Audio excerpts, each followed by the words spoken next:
हम जब भी थेरेपी का नाम सुनते हैं तो हमारे जहन में सबसे पहले क्लिनिक या हॉस्पिटल जैसी चीज़ें आती है। लेकिन क्या हो अगर मैं आपको बताऊं कि यहाँ वडोदरा में थेरेपिस्ट कैफ़े नाम की एक जगह है। वडोदरा के प्रताप नगर में दिव्यांग युवाओं को रोजगार के लिए थेरेपी कैफे शुरू करवाया गया है। ये कैफे दिव्यांग कर्मचारियों द्वारा चलाया जाता है। इस कैफे में चाय, कॉफी, मस्काबन जैसी चीजें दिव्यांगों द्वारा बनाई भी जाती हैं और सर्व भी की जाती हैं।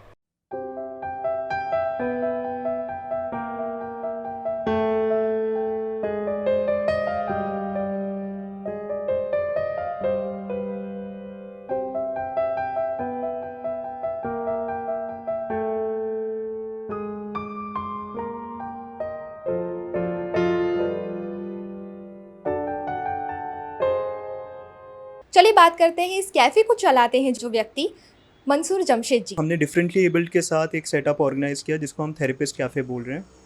यहाँ से अर्पण से जो हमने टाई अप्स किए हैं एनजीओज़ के साथ, तो अर्पण से हमारे पास कुछ स्टूडेंट्स आते हैं जो बेसिकली हम जिनको ट्रेनिंग देते हैं बेसिक चीज़ों सीखने में, जहाँ पे हम फाइनेंशियल लिटरेसी कहीं ना कहीं हेल्प कर रहे हैं उनको सीखने में कि बेसिक बिज़नेस कैसे चलाते हैं, खुद के ऊपर खुद के साथ इंडिपेंडेंट किस तरीके से वो फाइनेंशियली इंडिपेंडेंट हो पाए। इसके अलावा सोशल कम्युनिकेशन के बारे में हम थोड़ा सा बताते हैं और ये सारी चीज़ें बहुत एक हम्बल सेटअप में हम कर रहे हैं। हमारा उद्देश्य ये है कि आने वाले समय में जहाँ पे कम प्रिपरेशंस के साथ वो इंडिपेंडेंट हो पाए और एक एवरीडे मार्केट है उसके अंदर वो अपनी सर्विसेज प्रोवाइड करना शुरू कर पाए। तो ये हमारा एक सेटअप है उस हिसाब से। तो बेसिकली हम तकरीबन 6 महीने से इसका प्रिपरेशन कर रहे थे और पिछले 3 महीने से हम एक्चुअली में थेरेपिस्ट कैफ़े को रन कर रहे हैं। इसके अंदर एक्चुअली में प्रिपरेशन में आस्था मैम भी है और साथ में शिवानी मैम भी है। तो हमने एक असेसमेंट किया कि उनका कम्युनिकेशन स्किल्स कैसा है, उनका सोशली वो कितने ज़्यादा बेसिकली स्किल्स जानते हैं लोगों से कम्युनिकेट के साथ भी। हम ये भी देख रहे हैं कि उनका फाइनेंशियल लिटरेसी कितना है और साथ में वो कैलकुलेशंस कितना कर सकते हैं। तो जो ये बेसिक चीज़ें हैं अगर वो जानते हैं तो हम उसको उनको एक्सपोजर के साथ, उनको ट्रेनिंग के साथ हम हेल्प करते हैं कि वो एवरीडे लाइफ में अपना इंडिपेंडेंट जो बेसिकली पैसा है और जो खुद को सपोर्ट करने के लिए जो भी उनको चाहिए वो वर्क कर पाए। और हम फैमिलीज़ को भी रीच आउट कर रहे हैं। तो हम जब डिफरेंटली एबल्ड के बारे में हम बात कर रहे हैं तो हम फैमिलीज़ को भी रीच आउट कर रहे हैं, उनको एम्पावर करने की कोशिश कर रहे हैं। यहाँ पे मैं ये भी कहना चाहूँगा कि जो भी सेटअप है बेसिकली ये हमारी तरफ से रन नहीं है। ये जो तुषार जी है और बाकी सारे जो लोग हैं यहाँ पे जो अटैच्ड हैं, अर्पण की तरफ से जो स्पेशल एजुकेटर है वो ज़्यादातर सेटअप रन कर रहे हैं और उनकी फैमिलीज़ रन कर रही है। तो हमें एवरीडे लाइफ में उनको इतना ज़्यादा सुपरविजन वगैरह नहीं देना हमें पड़ता। बट जो चैलेंजेस भी आते हैं, मान लेते अगर वो जब जा रहे हैं लोगों से बात करने में, जो चैलेंजेस भी उनको अगर आते हैं तो वो खुद ही उसका सोल्यूशन ढूंढ रहे हैं। I think that is the most important point which we are trying to make, that they can handle their challenges on their own. यहाँ पर आपने ये बहुत बेहतरीन शुरुआत ज़रूर की है, लेकिन मैं जानना चाहूँगी कि यहाँ कस्टमर्स के क्या रिएक्शन हैं? क्या वो यहाँ पे आना पसंद करते हैं और कितना टाइम स्पेंड करना पसंद करते हैं? यहाँ तक जहाँ तक मैंने ऑब्ज़र्व किया है तो ऐसा कोई अलग रिएक्शन अभी तक हमने कभी नोटिस नहीं किया। आप भी जब आएंगे तो आपको ऐसा कुछ यहाँ पे अलग एक सेटअप नज़र नहीं आएगा। उम्मीद है जो आपको चाय चाय का स्वाद आपको याद रहेगा और साथ में यहाँ पे जो हमारी छोटी सी एक लाइब्रेरी है जहाँ पे हमारे पास बहुत किताबें हैं, नॉवेल्स है और साथ में बच्चों की किताबें हैं, तो वो आई थिंक आप बैठ के पढ़ सकते हैं और ये सारी चीज़ें आपको याद रहेगी। बट आपको शायद ये ध्यान में भी नहीं रहेगा कि जो लोग हमें बेसिकली ये पूरी चीज़ रन कर रहे हैं वो उनको ज़रूरत है या फिर उनको सपोर्ट की इस तरीके से हम प्रोवाइड कर रहे हैं। तो कोई अलग रिएक्शन आज तक हमें नहीं दिखाई दिया इसके अंदर। कोशिश ये है हम सोसाइटी में बेटर अपॉर्चुनिटीज़ क्रिएट कर सकें एंड साथ में ऐसे लोगों को मदद कर सकें जहाँ पे हम आगे हेल्पिंग हैंड्स क्रिएट कर रहे हैं, ना कि हम किसी पे बोझ बने या अपने ऊपर बोझ बने, बल्कि आगे अच्छे से अच्छा काम कर पाए। हमारे अंदर बहुत कैपेबिलिटीज़ हैं, बहुत सारी चीज़ें हैं, बट हमें उस हुनर को पहचानने की बस ज़रूरत है। तो बस मैं सबसे यही कहना चाहूँगी कि आप यहाँ पे आइए, लाइब्रेरी में बैठिए एंड चाय पिए, मस्का बन को एंजॉय करिए। बच्चे बहुत खुश हैं। जो हम सबसे बड़ी चीज़ चाहते थे, दे आर वेरी हैप्पी कि because they are working, they are not wasting their time, या फिर उन्हें ऊंचा या नीचापन नहीं लग रहा है, उन्हें मज़ा आ रहा है काम करने में, क्योंकि वो हर दिन कुछ नया सीख रहे हैं।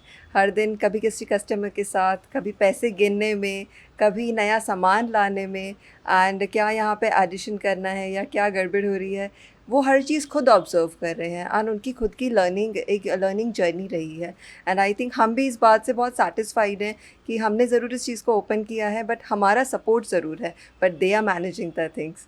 सो they are very happy and they are very creative. So जब उनका फ्री समय होता है वो किताबें भी थोड़ी थोड़ी पढ़ते हैं एंड वो इन्जॉय करते हैं उस पूरे प्रोसेस को। ओके, खुशी तो ये थी कि उनको लगा कि हमारे हाथ में पैसे आ रहे हैं जो हमने खुद कमाए हैं, ना कि हमें किसी ने दिए हैं। तो हमारी मेहनत की कमाई है, because they have spent hours here, तो वो उस चीज़ की आई है। तो दे वर लाइक कि हम उसे उनका ये रिएक्शन नहीं था कि हमें उसे फटाफट यहाँ खर्च करना है, उनका रिएक्शन था हमें सेव करना है इसे एंड हमें घर पर जाके देना है, क्योंकि आज तक उन्होंने फादर फिगर या मदर फिगर को देखा था घर पे पैसे लाते हुए। This was the first time जब वो खुद पैसे लेके जा रहे थे। They feel independence and they से कि हमें और स्किल सेट चाहिए कि हम सीख सके और हम काम कर सके। वी हैव नो कंडीशंस कि हमें ये काम नहीं करना, वो काम नहीं करना। We just want to work and be independent.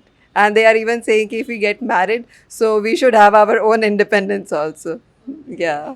Ma'am यही मैसेज देना चाहूँगी कि कितनी बार हम ऐसा सोचते हैं कि यहाँ नहीं जाना, शायद हम इन्जॉय नहीं कर पाएंगे या फिर पर्टिकुलरली बहुत सीरियस जगह होगी, बट ऐसा नहीं है। This is a small cafe जहाँ पे आप रेगुलर किसी भी कैफ़े में जाएंगे उसी तरह से रन कर रहे हैं। इनफैक्ट आप एक सोशल कॉज को सपोर्ट कर रहे हैं जब आप यहाँ पे आ रहे हैं, क्योंकि यहाँ जो बच्चे हैं या जो लोग काम कर रहे हैं, they are not just coming for a job, they are coming every day कि हम जब घर से निकल रहे हैं हम हर दिन कुछ नया सीखेंगे। तो आई थिंक वो जो एक चाह है कुछ नया सीखने की, तो जब आप यहाँ पे हर दिन आ रहे हैं आप उसको एम्पावर कर रहे हैं। यहाँ काम कर रहे कर्मचारियों के साथ उनके माता पिता भी कई बार कैफे में हाथ बटाने आते हैं। इतना ही नहीं, कर्मचारियों को काम के साथ साथ हिसाब किताब की बातें और खाने पीने में इस्तेमाल होने वाली चीज़ों की खरीदारी करने के बारे में भी सिखाया जाता है, जिससे वो आगे चलकर अपने पैरों पर खड़े हो सकें और अपने दम पर पैसा भी कमा सकें। 18 प्लस जो बच्चे हैं हम उनको ट्रेनिंग देते हैं रिहैबिलिटेशन सेंटर के मुताबिक, वोकेशनल रिहैबिलिटेशन के मुताबिक हम जो बच्चे को ट्रेनिंग देते हैं कि अपने पग पर हो सके वो, यानी कि ये हम लास्ट 3 मंथ से इधर आते हैं अलग अलग बच्चे को लेके कि यहाँ कुछ सीख सके। स्कूल से अलग, स्कूल से दूर, कुटुंब से दूर कुछ बच्चे निकलेंगे तो कुछ सीखेंगे।